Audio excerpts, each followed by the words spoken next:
Dyslexic genius here. What I'm going to talk about, pardon me, is an orthophonic tone arm, but this one goes to a 420. They're all the same. And what's happened to it is this limit pin, this is a new limit pin, was broken off. And on an orthophonic back bracket, you take, the tone arm comes in from the bottom like this, and we have this little cutout right there. See this cutout right there where my finger was? On this fits in here, and this is what stops the tone arm. This is the limit of the tone arm. Well, in life, these original little limit pins here on the tone arm break off because it's just a little piece of thin brass because the whole tone arm is made out of brass. So what you do to fix this, the easy fix, is you roughly get a 5-40 set screw, roughly a ½ inch or so. And the reason I use a set screw, and I'm going to show you here in a minute, if I can get this out.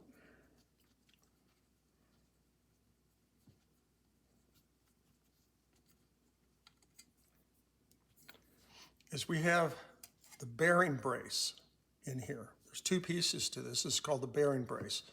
And this bearing brace, this part rests on the ball bearings like that in the tone arm, okay? And the bearings, those are 0.125 or 1/8 of an inch. So what happens is they just pop it through here and it's kind of a press fit. And usually you can, if there's a little piece, you can pop it out. So what you do is you clean everything very well and you put this together and you line up the hole. Then you take, this is when you're going to have to start buying tools. You get a 540 tap. You can get that on Amazon, eBay, wherever you are. And then you'll need a tap handle.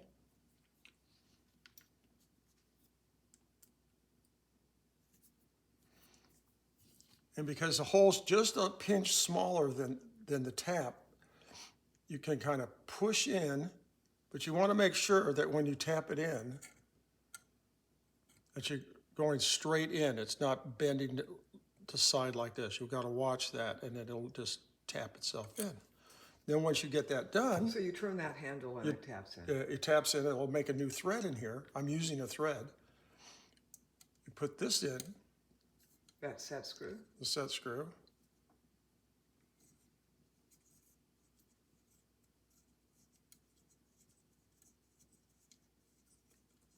Now what the problem arises now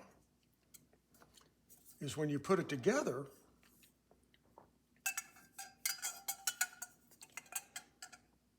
the set screw will hit up in here.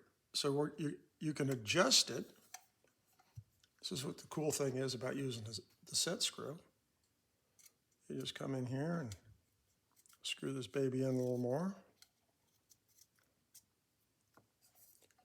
And now it hits, and it's not dragging on the top piece here.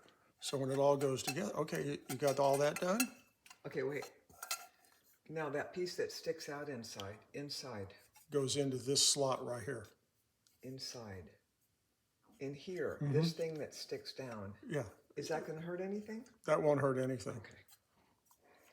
So then you go, everything's good to go. Now there's a couple of ways to keep this in place. You could use Loctite. You could put a nut here. Or all I do is, I'm just going to put a little dab of super glue right there. It's not going to hurt anything, but it's going to hold that set screw in place. If the sticking out bothers you, you can trim it before you reassemble or get a smaller set screw. And that's all there is to it.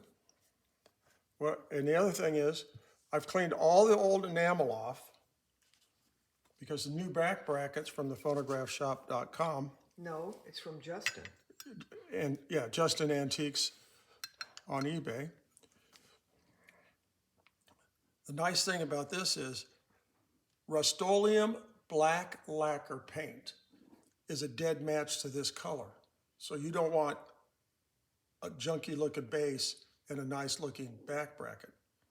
And then you just assemble it. Make sure you grease, a light grease like super lube grease on the ball bearings. This piece here pops in, then you drop in the ball bearings. You put a little dab of super lube in there in the hole and drop those in.